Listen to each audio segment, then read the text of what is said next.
कितने बोगियों को अब तक हटा दिया गया है? क्योंकि 21 बोगियां डिरेल हुई थी और उसमें बताया जा रहा था कि अनुमानित इसमें अच्छा खासा वक्त लगेगा जब ये सारे बोगियों को हटाया जा पाएगा। तो अब तक कितनी बोगियों को हटाया गया है? देखिए विवाद, सबसे अहम बात है कि इसमें से 10 के करीब जो बॉगी है वो हम सुबोध कैमरा पर्सन से अनुरोध करते हैं, वो दिखाएंगे कि 10 के करीब बॉगी जो है वो प्लेटफॉर्म नंबर 3 जहां से ट्रेन ये निकल रही थी उधर बेपटरी हुई है। 3 बॉगी जो है वो यहाँ सबसे बुरी स्थिति में जो डिरेल हुई थी उसे यहाँ ट्रैक से हटाया जा रहा है। उसके बाद पीछे का जो छोड़, जिसकी पहली खबर जब हम लोग सुबह बात कर रहे थे इस दुर्घटना को लेकर के 6 बजे के करीब में, तो वो हमने एक घर के ऊपर से दिखाया था। उस 3 बॉगी को ट्रैक से हटा लिया गया। 3 बॉगी यहाँ जहाँ की तस्वीर हम दिखा रहे हैं तो ये 6 बॉगी हुई। उसके अलावा 4 और बॉगी जो है जो पीछे छोड़ की बची हुई है वो हटाने बाकी है। हालांकि वो बॉगी जो है वो ट्रैक से सिर्फ उतरे हैं, उसके जो चक्के हैं वो ट्रैक से उतरे हैं, वो पलटे नहीं है, वो पूरी तरह क्षतिग्रस्त नहीं हुए हैं। तो उसे हटाना बहुत बड़ी काम नहीं है, बड़ा टास्क नहीं है। जो बड़ा टास्क है वो यही है कि ये जो 3 बॉगी बुरी तरह से क्षतिग्रस्त हुए थे, जिसमें से एक बॉगी की तस्वीर हम को दिखा रहे हैं कि देखिए इसे किरान के जरिए ट्रैक से हटाया जा रहा है। दूसरा बॉगी जो है इसके बाद हटाया जाएगा, तो उसके बाद तीसरी, यानी कि तीनों बॉगी जो है वो तकरीबन मान के चलिए कि शाम तक इनमें से तीनों बॉगी ट्रैक से हटा लिया जाएंगे और ट्रैक बिछाने का काम जो है सुचारू तरीके से। अमित, चूंकि कहा गया कि इस हादसे के पीछे की वजह क्या रही, इसे जानना भी बहुत जरूरी है और इसीलिए उच्च स्तरीय जांच टीम को रवाना किया गया है, जो कि जिसमें कानपुर से भी अधिकारी निकले हैं, जिनमें कोलकाता से कई अधिकारियों को बुलाया गया है। तो क्या ये टीम यहां पर पहुंच चुकी है?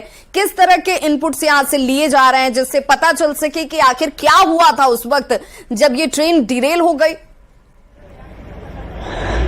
देखिए बिल्कुल, हम तस्वीरों के माध्यम से दिखा रहे हैं। जो कोलकाता से अधिकारी आए हैं, रेलवे बोर्ड के जो मेंबर्स आए हैं वो यहाँ पहुंच चुके हैं, पटना एयरपोर्ट पे आए और वहां से सीधे वो अपने कैब में बैठ करके, गाड़ी में बैठ करके यहाँ पहुंचे और यहाँ आकर के वो चारों तरफ निरीक्षण कर रहे हैं, एक एक बारीकी चीजों को देख रहे हैं कि ट्रेन जो है वो डिरेल्ड होने की वजह क्या है।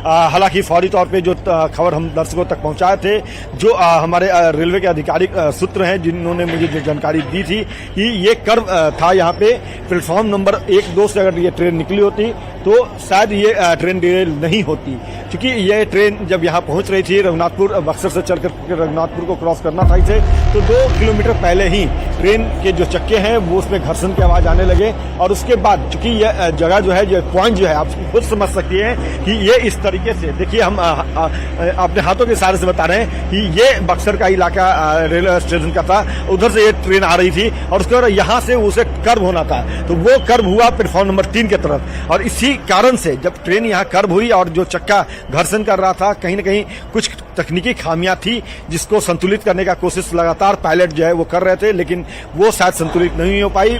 बाकी की जो 3 बॉगी है वो यहाँ डिरेल हुई। उसके अलावा 7 बॉगी जो है इसके पीछे, जिसमें से 3 और बॉगी जो है पटरी से उतरी, 4 बॉगी जो है वो पटरी से लमसम कह सकते हैं कि खेत की तरफ गिर गई।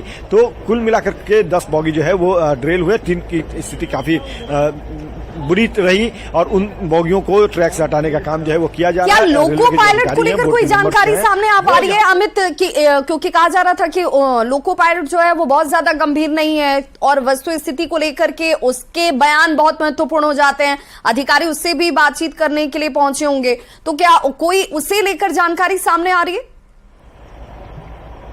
देखिए विवाह, इसको लेकर के यहाँ पे जो जीएम आए थे ईस्टर्न सेंट्रल रेलवे के, डीआरएम दानापुर मंडल के, दोनों से हमने बात करी तो उन्होंने फौरी तौर पे इस सवाल को नजरअंदाज करते नजर आए।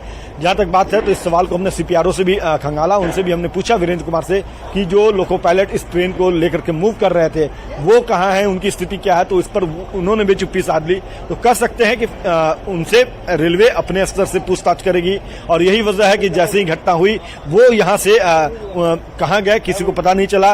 अब वो हैं कहाँ ये भी जानकारी जो है वो ना तो हमारे रेलवे के अधिकारी दे रहे हैं, ना ही हमारे सोर्सेज दे रहे हैं। तो जाहिर सी बात है कि वो जब सामने आएंगे तो तस्वीर अगर वो बताते हैं तो वो तस्वीर क्या होगी ये जानना हर कोई चाह रहा है। लेकिन सबसे अहम बात है कि रेलवे जो है वो सबसे पहले फौरी तौर पे उस लोको पायलट से पूछताछ हो सके तो मे भी कर लिया हो अब तक, और उन्होंने जो बयान दिया हो उसी बयान को सत्यापित करने या खंगालने की जद्दोजहद जो है वो यहाँ पे रेलवे बोर्ड के मेंबर्स के द्वारा, रेलवे के अधिकारियों के द्वारा किया जा रहा है। तो अब देखना होगा कि वस्तुस्थिति क्या आती है। बिल्कुल, और ये जांच के लिए जो उच्च स्तरीय टीम है वो इस वक्त घटनास्थल पर ग्राउंड जीरो पर पहुंच चुकी है। हमारे सहयोगी लगातार उसी ग्राउंड जीरो से लगातार रिपोर्टिंग करते हुए और तस्वीरें आप तक पहुंचा रहे हैं। अब यहां पर ट्रैक को एक बार फिर से बहाल करने को लेकर के प्रयास शुरू कर दिए गए हैं।